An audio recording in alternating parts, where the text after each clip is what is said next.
قدرمن اوریدونکو تاسو زموږ غږ د آل انډیا رادیو د پښتو څنګه څخه اورئ او اوس تاسو د لپاره د نن ورځ یعنی د دسمبر میاشتې 9 منټې خبرونه وړاندې کیږي. د خبرونو سرټکي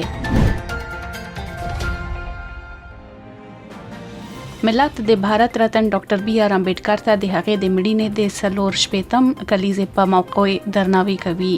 د دفاع ویاندوی د دوه کوچنی خويندو د ژر بیرته ستنولو هڅې روانې دي چې د کنټرول له کرښې تیرې شوې. د افغانستان د پخلاینې لپاره د امریکا متحده ایالاتو ځانګړي استازي زلمی خلیلزاد د طالبانو مرستيال مشر مولا برادر سره ناسته کوي. د بنگلاديش وزیر عبید القادر وایي هغه خلک چې د شیخ مجیب مجسمه یې ویجاړې کړي د سختو اقداماتو سره مخ کیږي او هندستان استرالیا ته په دوهم ټي شلمه کې د شپږ وکټونو سره متور کول سره د درې سیالیو لړۍ 2-0 ته ورسید. عزیزانو اوس بشپړ خبرونه واورئ. ملت نن د بھارت رتن ډاکټر بی آر امبیډکر د 4 مها پری نروان دیوس یا د مړینې د کلیزې په مناسبت نوموړي ته باج وړاندې کوي. په ټول هیواد کې یو شمېر فعالیتونه تنظیم شوي ترڅو د ملت جوړونې کې د ډاکټر امبیډکر ونډه روښانه کړي. تو مشران او د پارلمان غړي به د نوې ډیلی په پارلمان کې د اساسي قانون محمار ته د هغې په مجسمه د درناوي مراسم وړاندې کړي. ولسمشر رامناتھ کووند د بابا صاحب بی آر امبیډکر ته د هغې د مړینې کلیزې په مناسبت درناوي وکړ. نوموړي وویل ډاکټر امبیډکر زموږ د اساسي قانون لوی جوړونکی و چې د مساوات او عدالت اساساتو پر اساس د یوې ټولنې او حکومتدارۍ لپاره هلې ځلې وکړې. مرستيال ولسمشر وینکایا نایډو نن د چنئی په راج بھون کې په یو لاند مراسمو کې د ډاکټر بابا صاحب امبیډکر ته د هغه د مړینې کلیزې په موقع کې د ګلونو ګیډۍ وړاندې کړل. نوموړي د تامل ناډو والی بنواری لال پروهیت سره د ډاکټر امبیډکر په انزور ګلونه وویشلې. لومړی وزیر نریندر مودي د ډاکټر بی آر امبیډکر ته د هغې د مړینې کلیزې په مناسبت باج ورکړ. ښاغلی مودي په یو ټویټ کې وویل د بابا صاحب افکار او نظریات میلیونونو ته قوت ورکولو ته دوام ورکوي. لومړی وزیر وویل موږ ژمن یو چې د هغه خوبونو چې نوموړي د ملت لپاره یې درلوده پوره کړو. په جموں او کشمیر کې د پاکستان مقبوضه کشمیر دوه کوچنی خويندې د یک شنبه په ورځ وروسته له هغه ونیول شول چې دوی په غیر قصدي ډول په پونج ولسوالۍ کې د کنټرول لکرخې واوښت. د جموں څخه د آل انډیا رادیو خبريال راپور ورکوي چې د غنجونې د یک شنبه د سهار په 8 بجو او 15 دقیقو په سب سېکټور ګلپور کې سرلا سیمې ته نږدې نیول شوی وو. دغه دوه انجونې چې لابیا زبیر او لسکلن او د هغې کوچنی خور سنا زبیر د لسکلن دي د پاکستان د کشمیر د کاهوتا تحصیل د عباسپور اوسیدونکو دي. هغوی د پونج په سېکټور کې په کنټرول کرښې کې ګمارل شوی د هندي سرتیرو لخوا د دې لوري ته حرکت کول او په وخت ولیدل شول. د قانوني طبي رسمیاتو بشپړېدو وروسته دوی دواړه د نورو پوښتنو لپاره پولیسو او ځایي ادارې ته وسپارل شول. د دفاع وزارت ویاندوی د دوی د بیرته راستنېدو لپاره هڅې روانې دي. د 2019 ناروغانو سره د هندستان د کووید-19 د ټولو ناروغانو شمیره 9,6,203 کسانو ته زیات شوی. د روغتیا وزارت په ویل په 13 ساعتونو کې 391 کسان د دې وبا له کبله خپل ځانونه له لاسه ورکړل. د دې سره د تلفاتو شمیره 140,503 کسانو ته ورسید. اوس مهال په هیواد کې ټولې فعال قضیې 399 کسان دي. په 13 ساعتونو کې د روغتونونو څخه د 9,109 ناروغانو د رخصتېدو سره 9,991,901 ناروغان رخصت شوي دي. د بیا رغېدنې کچه 94.3% دی.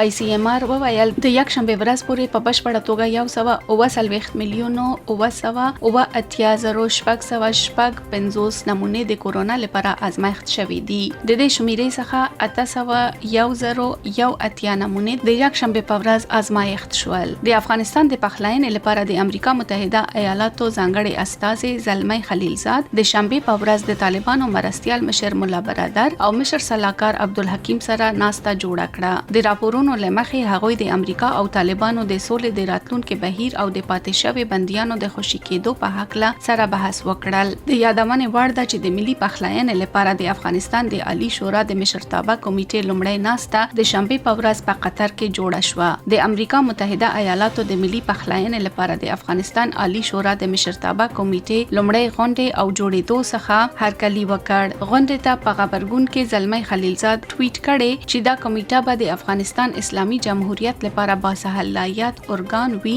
ځکه چې دا د سولې موافقې د واک شریکولو او د دایمي او هر اړخیز اوربند شرایطو په اړه د طالبانو سره مذاکره کوي. د ولسمشر ډونالد ټرمپ شخصي وکیل رودي جولیانی د کووډ-19 ازموینه مثبت راغله او نوموړی په روغتون کې یې درملنه کیږي. ولسمشر په یو ټویټ کې لیکلي رودي ژر روغتیا درته غواړم موږ به یې پرمخ یوسو.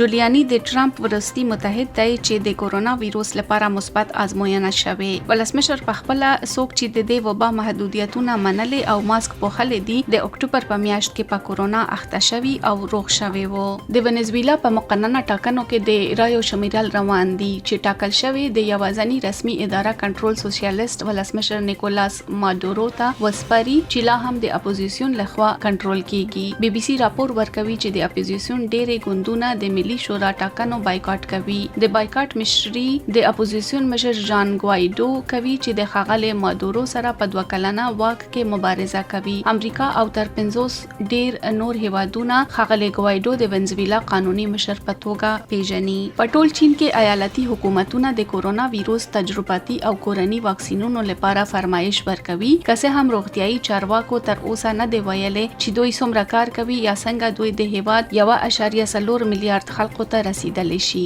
د ای پی په یو راپور کې ویل شوی چې د واکسینونو جوړونکو ورستۍ ازموینې ګړندۍ کوي. د چین د بهرنیو چارو وزیر 13 اونۍ د متحده ایالاتو د یوې غونډې په جریان کې دا خبره وویل ځکه چې انګلستان د فایزر شرکت واکسین د بیړنۍ کارونې تصویب وکړ او چمتو کوونکي یې د توزیع تنظیم کولو لپاره سخت گیر کړل. روغتیا پوهان پوښتنه کوي چې ولې چین اوس دومره پراخه کچه تجربوي واکسینونه کاروي ځکه چې دا ناروغي تر ډیره حده د هغې په سرحدونو کې د کنټرول لاندې ده. د بنگلاديش د سړکونو د ترانسپورت او پلونو وزیر او د واکمن عوامي لیگ عمومي منشي عبید القادر خبرداري ورکړې چې هغه کسان چې په کوشتیا کې د بنگا بندو شیخ مجیب تر جوړېدو لاندې مجسمه ویجاړې کړې لسخ قانوني سزا سره به مخ شي. د بنگلاديش رسمي خبري اژانس BSS راپور ورکوي چې عبید القادر د ویډیو کانفرنس لاره د عوامي لیگ یوې غونډې ته د وینا پر مهال وویل چې حکومت به د هیواد د اساسي قانون او قوانینو پر خلاف د توهین کوونکي څرګندونې نظریات یا سلوک کولو څخه هیڅوک معاف نکړي. نو وړي وویل چې د بنگا بندو د انزور خودنه او ساتنه د اساسي قانون لمخې قانوني موضوع ده. هغه وویل د بنگا بندو د مجسمه بدنامول د هیواد د اساسي قانون د بدنامولو په معنا ده.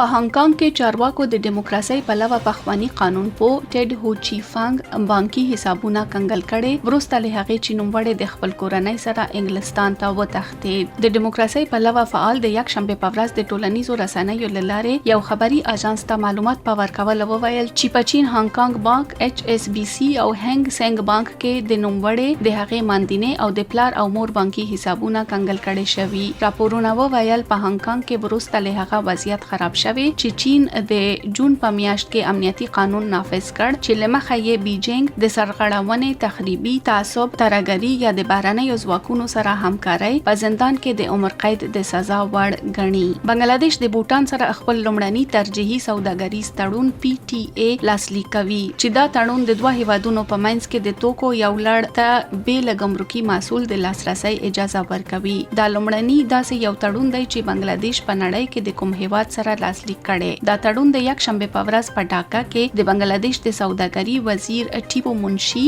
او د بوتان د اقتصادي چارو وزیر لیونپو لوګنات شرما په منځ کې لاسلیک شو. دا تړون د دوه هیوادونو په منځ کې د ډیپلوماټیکو اړیکو د 50 کلونو بشپړېدو په نښه کولو په مراسم کې لاسلیک شوی. په 1991 زیږدیز کال کې بوتان په نړۍ کې لومړی هیواد او ورپسې هندستان دوهم هیواد و چې بنگلاديش د خپلواک هیواد په توګه ومنل. د PTA تړون لاندې 100 بنگلاديشي توکي به بیل ګمرکي محصول بوتان ته لاسرسي ومومي. په عین وخت کې سلور دیش بوتاني توکي به بیل ګمرکي محصول بنگلاديش ته لاسرسي ولري. نور اقلام به ورسته د دوړو هیوادونو په منځ کې د بحث په اساس په لیست کې زیاته کړي شي. هندستان د یک شنبه په ورځ په سیډني کرکټ لوبغالي کې په دوهم ټي شلم سیالي کې استرالیا ته په 6 وکټو ماته ورکړه. کړه. د دې بریا سره هندستان د دریو لوبو لړۍ هم وګټله. هندستان د جمعې په ورځ د 11 منډو سره په کانبرا کې د 10 اوریزو لوبو اتلولي خپل کړه.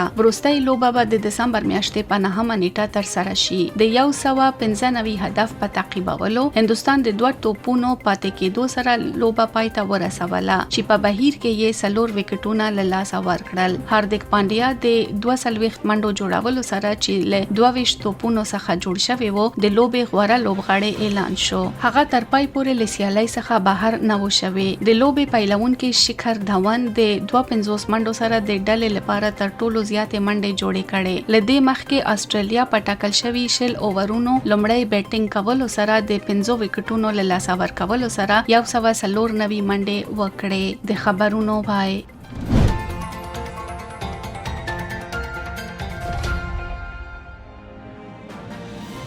دنن خبره د هند او چین اړیکو لپاره لومړنۍ شرط صلح او آرامتیا. لیکنا محمد خیور حسن جباړه پشپا کماری. د هند پخوانی لومړي وزیر اټل بهاري واجپئی ویلي وو چې ملګری تبادله کېدای شي غونډي نه. هغه د 1999 کال د فروری په 21 نیټه ل خپل غونډي هیواد پاکستان سره د خو اړیکو د رامنځته کولو په موخه لاهور ته تللی وو. خو 2 میاشتې وروسته پاکستانی عسکرو د کارګل جګړه پیل کړه. هندستان مجبور شو چې د نظامی عملیات په لار اچوي. دا د هندستان د حکومت لپاره یو تریخه تجربه وو. خو دا یې نه خوکولا چې راتلونکي د هم د تیرخو تجربو کې تیر شي. د هند حکومت له غونډیو سره د خو اړیکو لپاره د آګرا ناستا جوړه کړه. دا بریالي نشوه. له هغه وروسته بیا د هند بل لومړي وزیر خاغلی منموهن سنگ او ورپسې د هند موجوده لومړي وزیر نریندر مودي هڅه وکړه چې اړیکې ښې او ټینګې کړي. خو کومه ګټه یې ونه کړه. نړۍ ولیدل چې هند په مقرر ډول پاکستان ته فرصت ورکړ. خو نوموړي هیواد له خپلې خاورې څخه د ترهګر په لمنځه وړلو کې پاتې راځي. د هند لپاره دا د زغمولو وړ نه وه چې خپله وینا د ترهګرو په لاسونه تویه کړي. نو دې ته اړ شو چې مثبت ځواب وای. دا ګټ یو اشاره وا چې هندستان کمزوري نه دی. د ځواب ویلو وړ دی. خو هند د مسلو د حل لپاره خبرو اترو ته اهمیت ورکوي. هر هیواد غواړي چې لا پیاوړی او باثباته وي ترڅو د پرمختګ لامل شي. سره لدی چې له اقتصاد او دفاعي پلوه هند باثباته شوی. خو د همکاري پالیسی یې بدلا شوی نه ده. له اقتصادي او دفاعي ثبات سره د چین توسیا ورځ تر بلې پیاوړی کېږي. د ختیځ چین بهر کې جاپان او سویلي کوریا اډیا کوي چې دا سیمه زموږ ده. په داسې حال کې چې د سویلي چین بهر کې بروینې، تایوان، انډونیشیا، ملیشیا، فلیپینز او ویتنام همدا اډیا کوي. د دغو اډیاو اصلي دلیل د دې سیمو اهمیت دی. د سویلي چین بهر له طبي سرچینو څخه بډای دی. په دې سیمه کې ډېر کبان شتون لري. له همدې قبله د سویلي چین بهر یوازې د چین اډیا نه بلکې ورته ډېر اهمیت ور هم دی. د چین توسیا غوښتنه اوس له نړیوالې ټولنې څخه پټه نه ده. د غلوان سیمه هم د ورته توسیې په واسطه رامنځته شوې وه. خو هند ورته غاښ ماتونکی ځواب ورکړ. له دې سره هند هڅه کوي چې د خبرو اترو له لارې دې شخړې ته یو سولهییز حل د موندلو غوښتونکی هم دی.